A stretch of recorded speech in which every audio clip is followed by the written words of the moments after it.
हिंद देखिए, हम लोग समझते हैं लोग भारत में राष्ट्रवाद क्या है। तो राष्ट्रवाद और ये क्या है, पहले इसे समझते हैं। व्हाट इज राष्ट्रवाद और देशभक्ति और राष्ट्रवाद में डिफरेंस कुछ होता है। राष्ट्रवाद मतलब हमें अपने राष्ट्र की चीजों को सर्वोपरि रखना है कि हमारी अपनी भाषा हो, हमारा अपना कल्चर हो, हमारा अपना एजुकेशन सिस्टम हो, हमारी डिफेंस टेक्नोलॉजी हो। अभी ये सारी चीजें राष्ट्रवाद में आती हैं।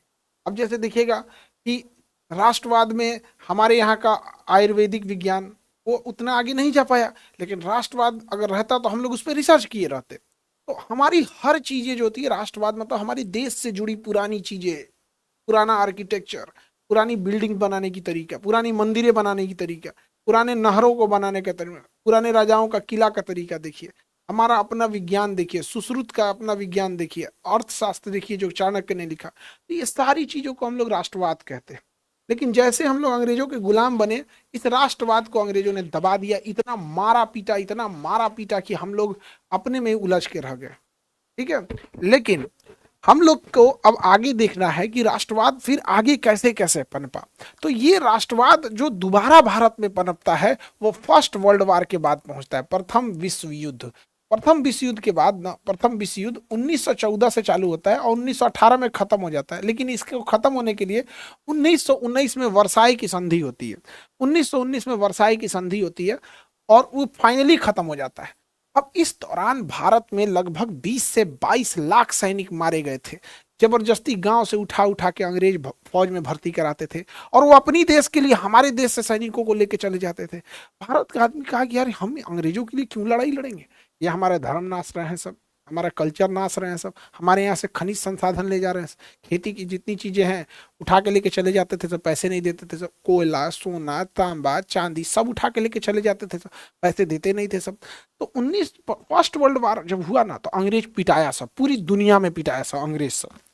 पूरी दुनिया में जब अंग्रेज पिटाया सब तो हिंदुस्तान के आदमी का हिम्मत जगा। कहा कि सोचा ये पूरी दुनिया में पिटा सकते हैं सब, तो हम लोग भारत में भी इन्हें पीटेंगे। तो फर्स्ट वर्ल्ड वार के बाद यहाँ पर राष्ट्रवाद का उदय तेजी से हुआ। इसी क्रम में अंग्रेजों की धोखेबाजी की नीतियां सामने आई।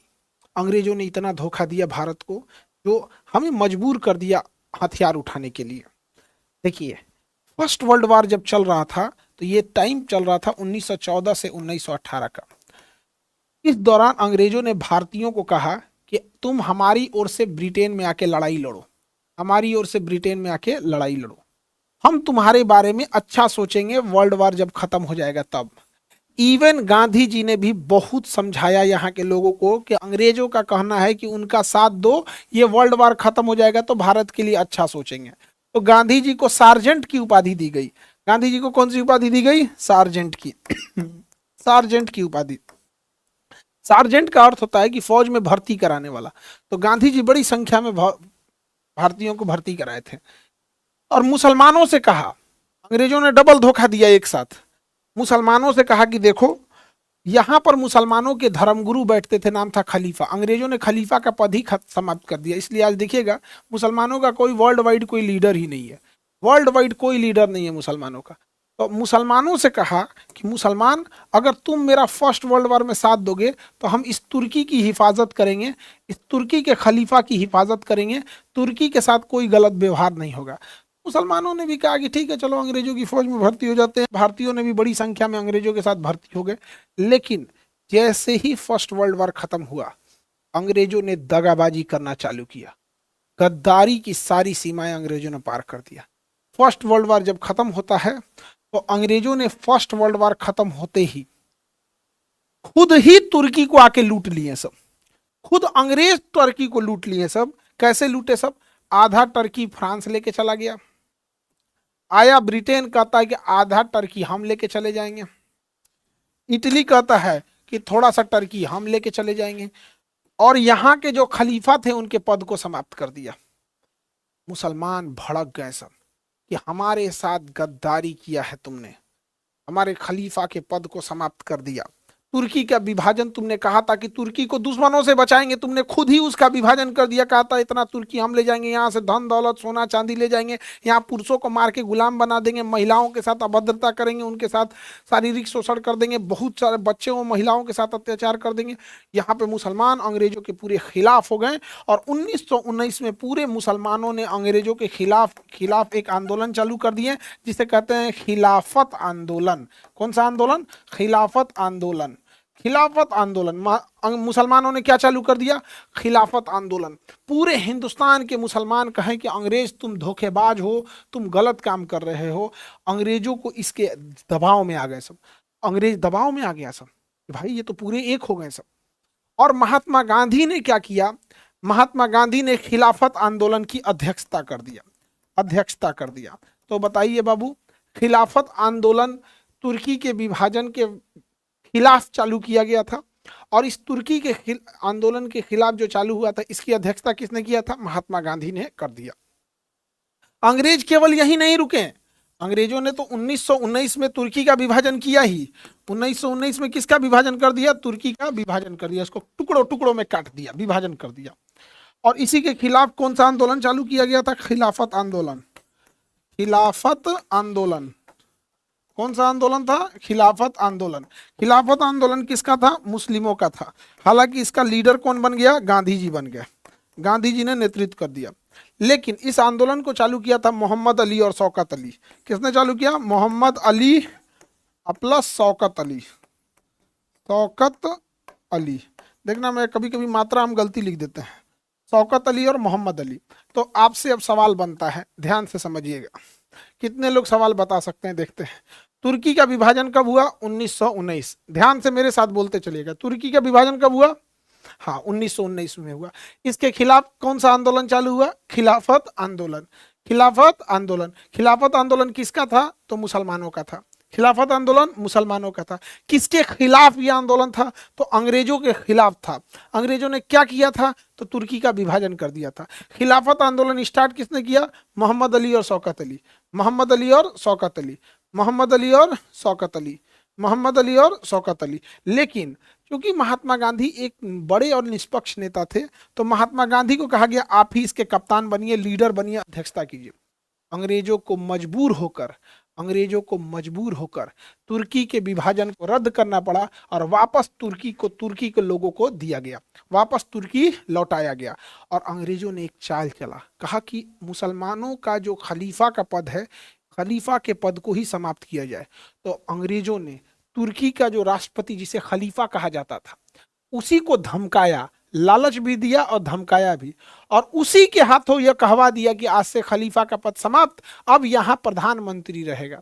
तो अब तुर्की में खलीफा नहीं होता है, प्रधानमंत्री होता है। अंग्रेजों ने ऐसा क्यों किया? उन्हें लगा कि अगर एक लीडर रहेगा तो पूरे मुसलमान, दुनिया के मुसलमानों को वहां से आदेश देगा, सब फॉलो करेगा, उससे अच्छा खत्म ही करा देते हैं। कितने दूरदर्शी थे ये सब, बहुत दूरदर्शी होते हैं ये। तो खिलाफत आंदोलन आपको समझ में आ गया, आप सबको खिलाफत आंदोलन समझ में आ गया। अंग्रेजों ने अगला दगाबाजी क्या किया, ध्यान से समझिएगा। अंग्रेजों ने तो यहाँ खिलाफत आंदोलन कर दिए, ये तो समझ में आ गया आप लोगों को। दूसरा देखते हैं हम लोग, खिलाफत आंदोलन के बाद दूसरा हम लोग, अंग्रेजों ने first world war, second world war में और कहाँ कहाँ गद्दारी की है। इन गद्दारों की कोई कमी नहीं है। देखिए महात्मा गांधी बड़ी संख्या में भारतीयों को अंग्रेजी सेना में भर्ती कराए थे कि हमारे बारे में कुछ अच्छा सोचेंगे। तो जो फर्स्ट वर्ल्ड वार था वो 1914 से लेके 1918 तक था, 1914 से 1918 तक था। जब ये वर्ल्ड वार खत्म हुआ तो गांधी और भारत के लोगों को ये लगा, कि अंग्रेज अब हमारे बारे में कुछ अच्छा सोचेंगे। लेकिन ये इतने गद्दार थे अंग्रेज कि 1919 में इन्होंने रॉलेट एक्ट ला दिया। कौन सा एक्ट आया? Rowlatt act. रॉलेट एक्ट लाया 1919 में। जब आप बच्चे लोग, जब आगे आप बढ़िएगा और जब आप पीसीएस की एग्जाम देना चाहिएगा, एनडीए में लेफ्टिनेंट या पायलट बनने के लिए सोचिएगा, एनडीए या सीडीएस में, या आईएएस आईपीएस बनना चाहिएगा, एसडीएम बनना चाहिएगा पीसीएस के एग्जाम में, तो वो तब आपसे एक सवाल पूछेगा कि 1919 का रॉलेट एक्ट का असली नाम क्या था। तो 1919 के रॉलेट एक्ट का असली नाम था anarchical and revolutionary crime act था। Anarchical and revolutionary crime act था, ये आपसे नहीं पूछेगा। तो रॉलेट एक्ट लाया। अब ये रॉलेट एक्ट इतना खतरनाक कानून था कि पूरे भारतीय इससे नाराज हो गए। रॉलेट एक्ट 1919 में इतना खतरनाक था, इसमें कहा गया कि पुलिस जिसको चाहेगी उठा ले जाएगी, कोई एफआईआर की जरूरत नहीं है, और उठाकर ना ही जज के पास ले जाएगी, जेल में डाल देगी। कितने दिन रखेगी ये ब्रिटिश सरकार डिसाइड करेगी। तो भारतीयों ने कहा कि ये भैया ये क्या है, ना हमारी दलील सुनिएगा, ना हमारी कोर्ट के पास अपील सुनिएगा, और ना ही हमें कोई वकील रखने दीजिएगा। तो बिना वकील, बिना दलील, बिना अपील का कानून कहा गया रॉलेट एक्ट को। रॉलेट एक्ट को कहा गया कि भैया ये तो बिना अपील, बिना दलील, बिना वकील का कानून है। सोचिए बाबू, अगर आज के डेट में बच्चे लोग ऐसा रॉलेट एक्ट आ जाए तो पुलिस सड़क चलते किसी को उठा ले जाएगी। आज पुलिस क्यों नहीं उठा सकती है? क्योंकि पहले उसे एफआईआर करना पड़ता है। फिर पुलिस अपने पास किसी कैदी को 24 घंटा से ज्यादा नहीं रख सकती। जेल जज के अंडर होता है, पुलिस के अंडर में नहीं होता है।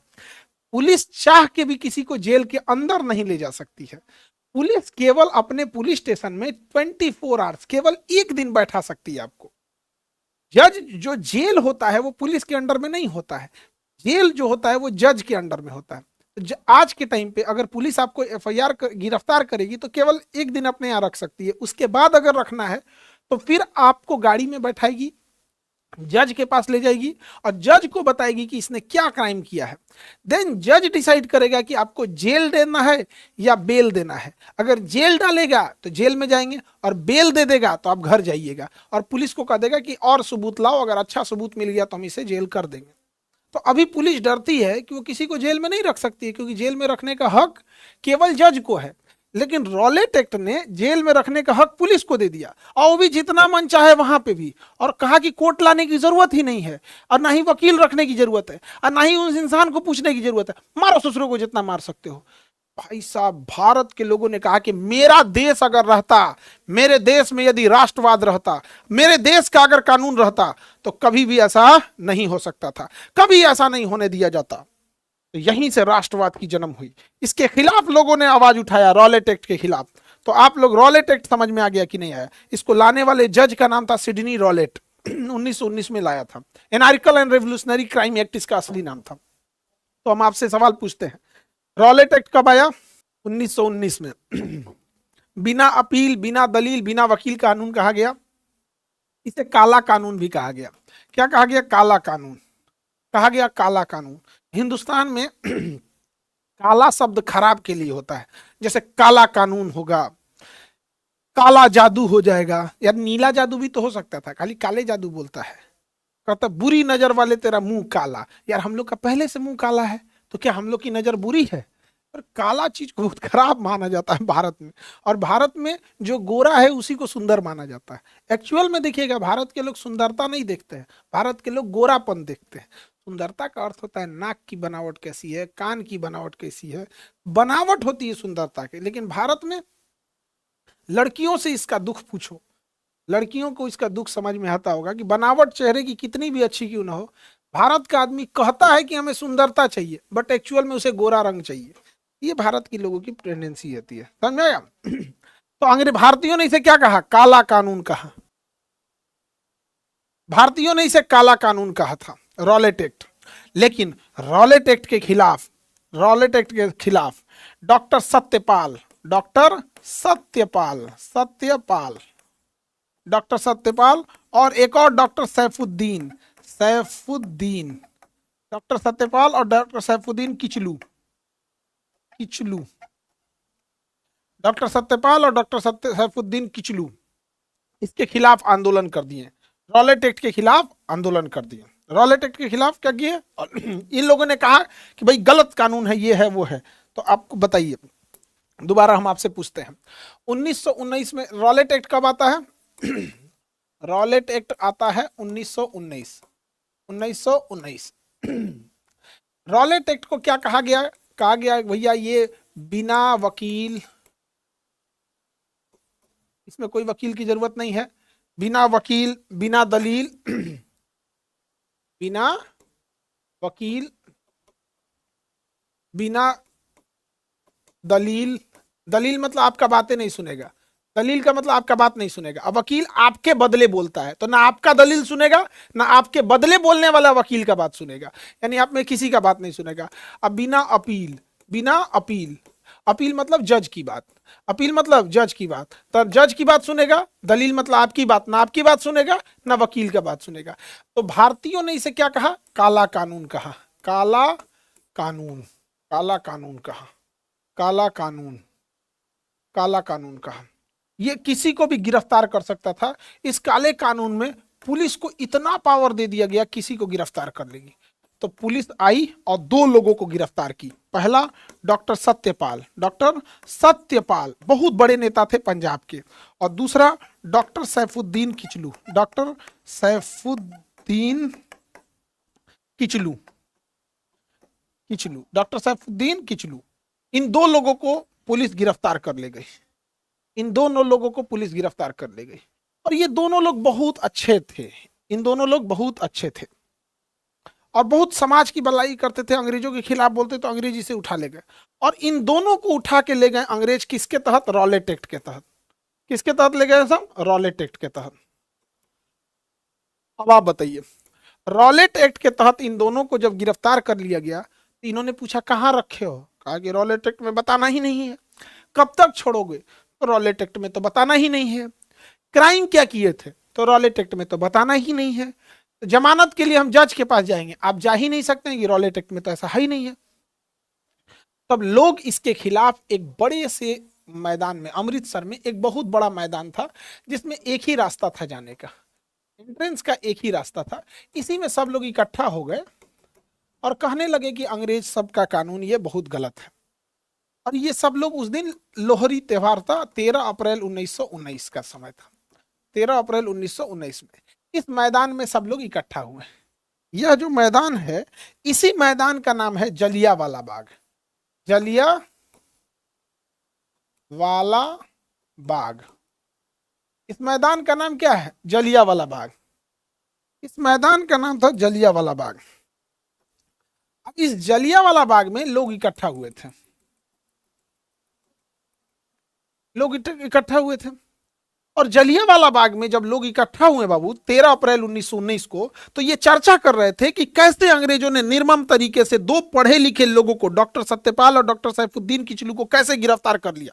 और ये डॉक्टर सैफुद्दीन किचलू और डॉक्टर सत्यपाल कहाँ के नेता थे, ये लोग नेता थे पंजाब के एरिया के, इसी एरिया में। और यहाँ है आपका जलियांवाला बाग, यहीं पे है आपका जलियांवाला बाग, जलियांवाला बाग, जलियांवाला बाग। और ये कब ये लोग इकट्ठा कब हुए थे, 13 अप्रैल 1919, 13 अप्रैल 1919, जलियांवाला बाग। तो पंजाब का जो गवर्नर था, नाम था उसका जनरल ओ डायर, नाम था उसका जनरल ओ डायर। तो जलियांवाला बाग के समय जो पंजाब का गवर्नर था, governor of Punjab, governor of Punjab जो था, उसने क्या कहा, आदेश दिया। बताइए, पंजाब का गवर्नर, पंजाब का lieutenant governor, governor, governor, lieutenant governor, Punjab का लेफ्टिनेंट गवर्नर का नाम था O Dyer, O Dyer, general O Dyer. Punjab का लेफ्टिनेंट गवर्नर का नाम क्या था, general O Dyer, general O Dyer, general O Dyer. General O Dyer ने आदेश दिया जनरल आर डायर को, जनरल आर डायर को, जनरल आर डायर को आदेश दिया और कहा कि गोली चला दो। इसने क्या किया, ऑर्डर दिया, और इसने क्या किया, फायरिंग किया, फायरिंग किया, फायरिंग किया। और जलियांवाला बाग के जितने लोग थे, जलियांवाला बाग के जितने लोग थे, सबको मार डाला इसने, सबको मार डाला। 13 अप्रैल 1919 को निहत्थे लोगों को गोली मार दिया। उस बाउंड्री से चारों ओर से भागने का जगह नहीं था, अंग्रेजों ने मौका भी नहीं दिया भागने का, अंधाधुन गोली चला दी है सब, मशीन गन लगा के अंधाधुन गोली चला दिया सब। तो बताइए, आदेश देने वाला ओ डायर, यानी ओ से ऑर्डर, क्या याद रखेंगे, ओ फॉर ऑर्डर, ऑर्डर देने वाला कौन था, ओ डायर। और आर से राइफल, राइफल चलाने वाला कौन था, आर डायर। आर से हो गया राइफल, तो राइफल चलाने वाला आर डायर। ओ से हो गया ऑर्डर, ऑर्डर देने वाला ओ डायर। तो देखो बच्चों, जब आप बड़े होइएगा ना, जब आप आईएएस पीसीएस में आना चाहिएगा, एनडीए, डिफेंस, पायलट, ये सब चीजें बनना चाहिएगा, तो अब उस समय आपसे एग्जाम में पूछेगा कि गोली चलाने का आदेश किसने दिया था, तो ओ डायर। और चलाया कौन था, ग्राउंड पे पहुंच के चलाया कौन था, आर डायर। आर डायर चलाया था। और आप अगर ऐसे पढ़िएगा कि जनरल डायर ने चलाया था, एग्जाम में जाकर मार दीजिएगा जनरल डायर, आप बड़े होइएगा देखिएगा पीसीएस का पेपर, अरे भैया ओ डायर आर डायर अलग अलग होते हैं, बिल्कुल अलग अलग होते हैं। और गोली चलाने वाली बटालियन का नाम था गोरखा रेजिमेंट। गोली चलाने वाली बटालियन का नाम क्या था, Gorkha regiment. Gorkha regiment, Gorkha regiment, Gorkha regiment. बताइए आप मेरे साथ, सारे बच्चे बोलते चलिए। जलियांवाला बाग कब होती है, 13 अप्रैल 1919। 2 बार 4 बार बोलिए, जलियांवाला बाग कितने अप्रैल को, 13 अप्रैल। कितने अप्रैल, 13 अप्रैल 1919, 13 अप्रैल 1919। लोग वहां किस लिए किसके लिए आवाज उठा रहे थे, doctor Satyapal, doctor Saifuddin Kitchlew, doctor Satyapal Saifuddin Kitchlew. बताइए जलियांवाला बाग कितने अप्रैल को, 13 अप्रैल, 13 अप्रैल, 13 अप्रैल, 13 अप्रैल 1919। ऑर्डर दिया ओ डायर, राइफल चलाया आर डायर, ऑर्डर दिया ओ डायर, राइफल लाया आर डायर। याद कैसे रखेंगे, R for rifle R Dyer ने, O for order O Dyer ने। मेन क्रिमिनल कौन था, इसी था, मेन यही था, खचड़ा कहीं का, यही कुत्ता था ये। इसी ने मेहनत सबसे पहले क्या दिया था, आदेश दिया था। ये तो चलाने वाला था, वो आदेश नहीं देता तो ये नहीं चलाता। तो मेन कल्प्रिट था ओ डायर। इतने लोगों को मार दिया गया जलियांवाला बाग में, इतने निहत्थे लोगों को मार दिया गया किस युद्ध में, जलियांवाला बाग में। जब मारा गया इस जलियांवाला बाग में, तो इसका मेन कल्प्रिट, मेन क्रिमिनल कौन था जलियांवाला बाग में, general O Dyer, general O Dyer, general ओ डायर। यही मेन अपराधी था। अंग्रेज कितने बेशरम होते हैं, अंग्रेजों ने बनाया एक कमीशन जो जांच करता। अंग्रेजों ने एक बनाया Hunter commission, Hunter commission, Hunter commission. Commission, commission मतलब क्या होता है, पढ़े लिखे 10-20 लोगों के समूह को कमीशन कहते हैं। पढ़े लिखे 10 लोग, जैसे इलेक्शन कमीशन, इलेक्शन कमीशन तो वैसे ही होता है, मतलब वह पढ़े लिखे लोग होते हैं। हंटर कमीशन को बताया गया, और हंटर कमीशन ने कहा कि ओ डायर ने जो किया वो सही किया। भारतीय गुस्सा हो गए, भारतीयों ने कहा कि हम भी अपना कमीशन बनाएंगे। भारतीयों ने बनाया मालवीय कमीशन, मालवीय कमीशन। भारतीयों ने क्या बनाया, मालवीय कमीशन। ये वही मालवीय हैं, मदन मोहन मालवीय है, याद रखिए, ये वही मदन मोहन मालवीय है जिन्होंने बनारस हिंदू यूनिवर्सिटी की स्थापना किया था, बीएचयू की स्थापना किया था। तो बीएचयू बाद में पढ़ेंगे, अभी यहां समझते हैं।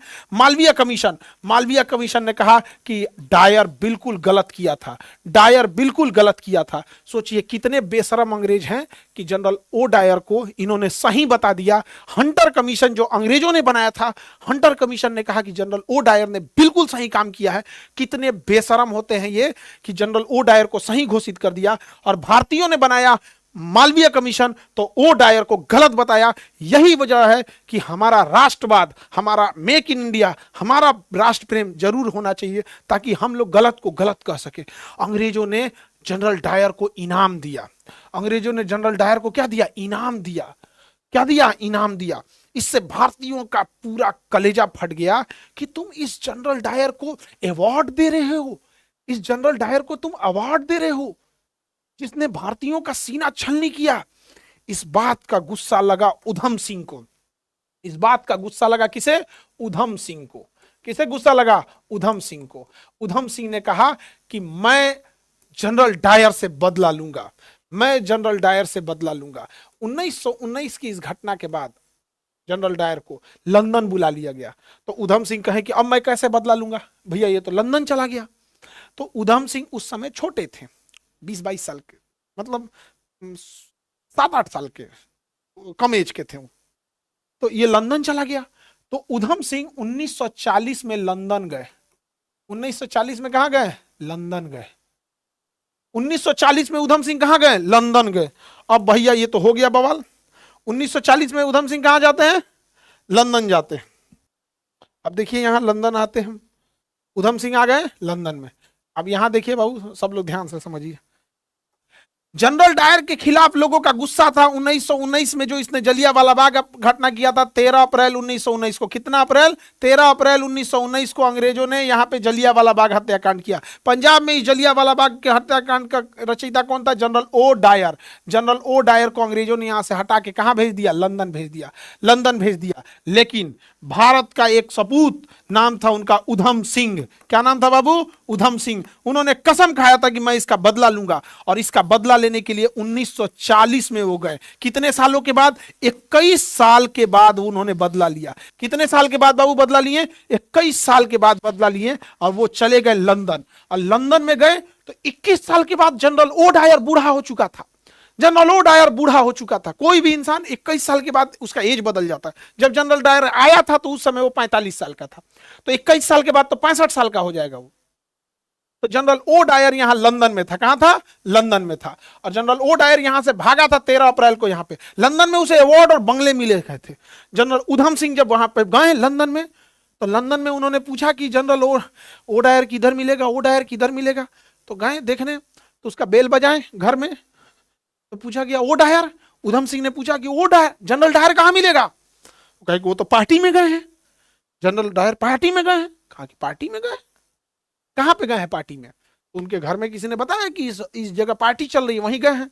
तो उधम सिंह किताब के बीच में बंदूक लेके और उसी पार्टी में घूम गए। अब उसमें खूब सारे बूढ़े थे सब।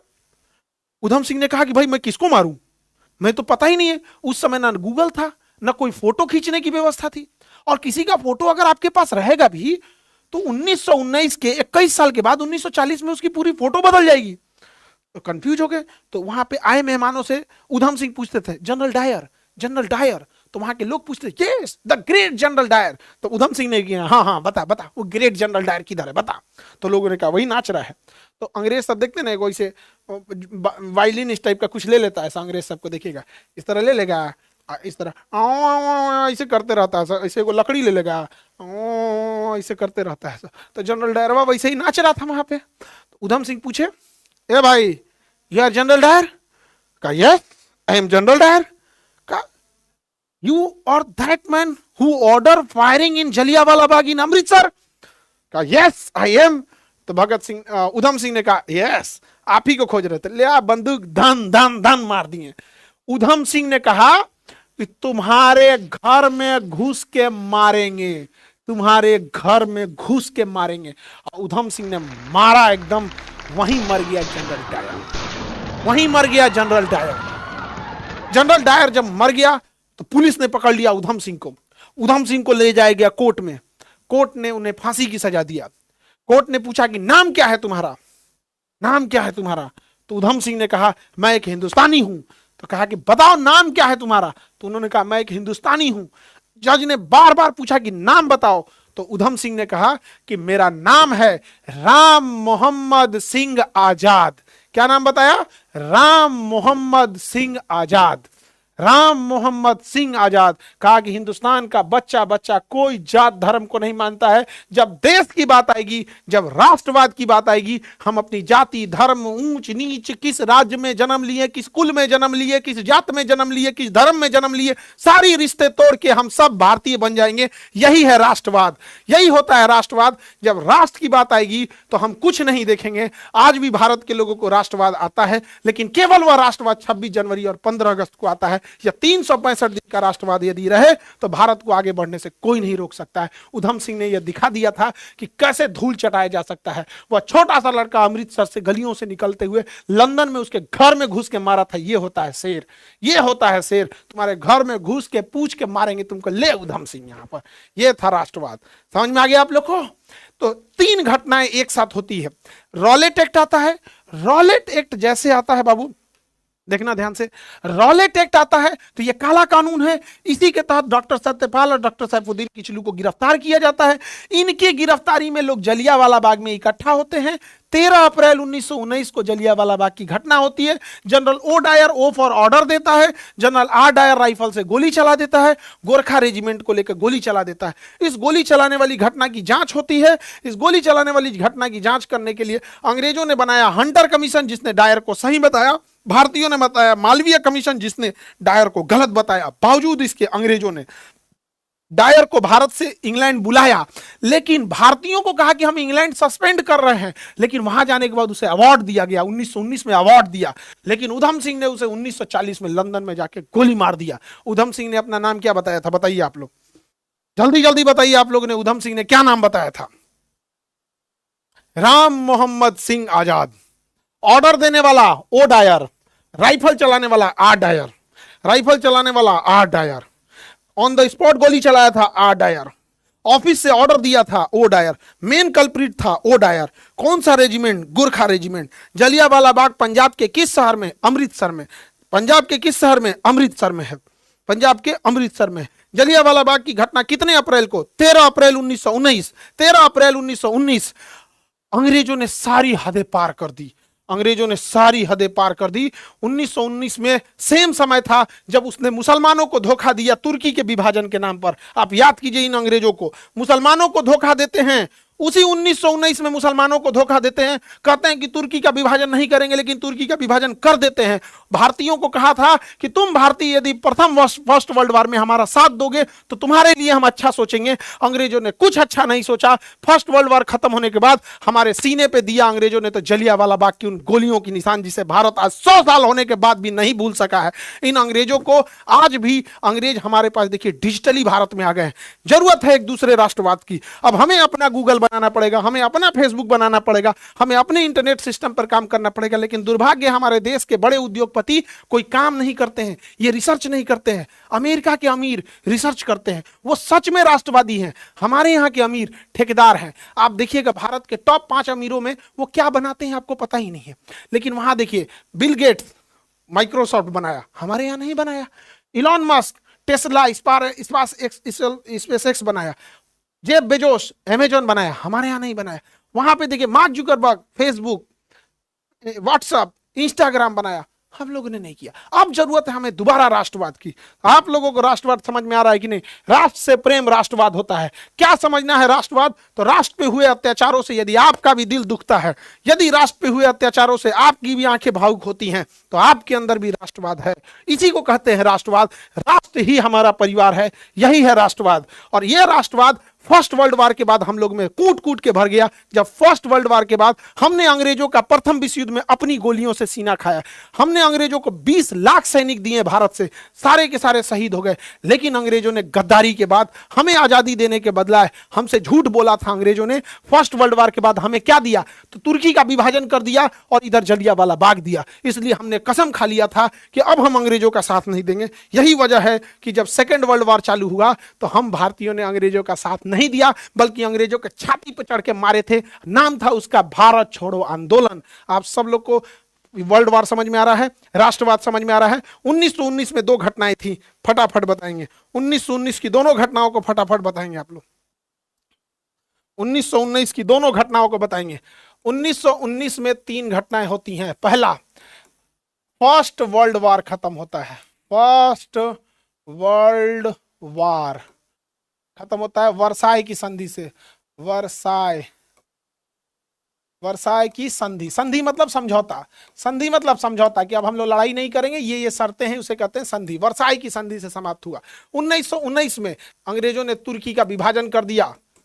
अंग्रेजों ने तुर्की का क्या किया? विभाजन कर दिया। तुर्की का जब अंग्रेजों ने विभाजन किया तो मुसलमानों ने खिलाफत आंदोलन किया। खिलाफत आंदोलन किया मुसलमानों ने। खिलाफत आंदोलन। खिलाफत आंदोलन का नेतृत्व किसने किया? खिलाफत आंदोलन का नेतृत्व महात्मा गांधी ने किया। गांधी जी ने किया। किसने किया? गांधी जी ने किया। और 1919 में ही अंग्रेजों ने क्या लाया? 1919 में अंग्रेजों ने क्या लाया? Rowlatt act. क्या ले आए? Rowlatt act. रॉलेट एक्ट के खिलाफ इन्होंने 2 लोगों को गिरफ्तार किया। डॉक्टर सत्यपाल। किसे गिरफ्तार किया? डॉक्टर सत्यपाल। और किसे गिरफ्तार किया? डॉक्टर सैफुद्दीन किचलू। डॉक्टर सैफुद्दीन फैसुद्दीन लिख दिए क्या? सैफुद्दीन किचलू। सैफुद्दीन किचलू को गिरफ्तार कर लिया। इन्हीं के गिरफ्तारी के खिलाफ जलियांवाला बाग में लोग इकट्ठा हुए। जलियांवाला बाग। जलियांवाला बाग कब हुआ? 13 अप्रैल 1919, 13 अप्रैल 1919। आदेश किसने दिया? ओ डायर ने। आदेश दिया ओ डायर। गोली चलाया आर डायर ने। गोली चलाया आर डायर ने। यह घटना बहुत ही खराब थी। इसकी जांच के लिए 2 कमेटी बनी गई। बताइए, एक कमेटी का नाम था हंटर आयोग, एक कमेटी का नाम था हंटर आयोग, हंटर आयोग, हंटर आयोग। दूसरा का नाम था मालवीय आयोग। मदन मोहन मालवीय के नेतृत्व में मालवीय आयोग बना था। बताइए, ओ डायर को इसने क्या बोला कि ओ डायर ने सही किया था, जबकि मालवीय आयोग ने कहा कि ओ डायर ने गलत किया था। उधम सिंह आए 1940 में। उधम सिंह, उन्होंने कहा कि हम पूछते हैं, रुको हमको बताने दो। उधम सिंह कहाँ गए? लंदन में। और लंदन में गए, किसको निपटा दिए? ओ डायर को निपटा दिए। कहा लो भैया मेरा न्याय। ओ डायर को निपटा दिए। सिंपल सी बात है, एकदम सिंपल सी। इसको लिखना चाहे तो लिख लेंगे, 1 मिनट में रिवीजन हो जाएगा। ये 1919 की घटना है। इस समय इतनी जाने गई थी कि देश की जनसंख्या में अमूलचूल परिवर्तन आया था। बहुत सीधे डाउन हो गई थी देश की जनसंख्या। आई थिंक आप लोग को समझ में आ रहा होगा। इतिहास ऐसे पढ़ना है कि हमेशा के लिए याद हो जाए, और जब आप आइए IAS PCS के लिए एक झटके में याद हो जाए आप लोग को। समझ में आ गया? इसको लिखना है तो आप लोग लिख लेंगे, ठीक है? इसको लिखना है तो लिख लीजिएगा आप लोग एक बार। उधम सिंह वाली घटना को, 1919 की ये घटना थी। अब नेक्स्ट क्लास में इसके आगे का समझा देंगे। आज इतना है, नेक्स्ट क्लास में इसके आगे का समझा देंगे। इसको रिवीजन अच्छे से करेंगे आप।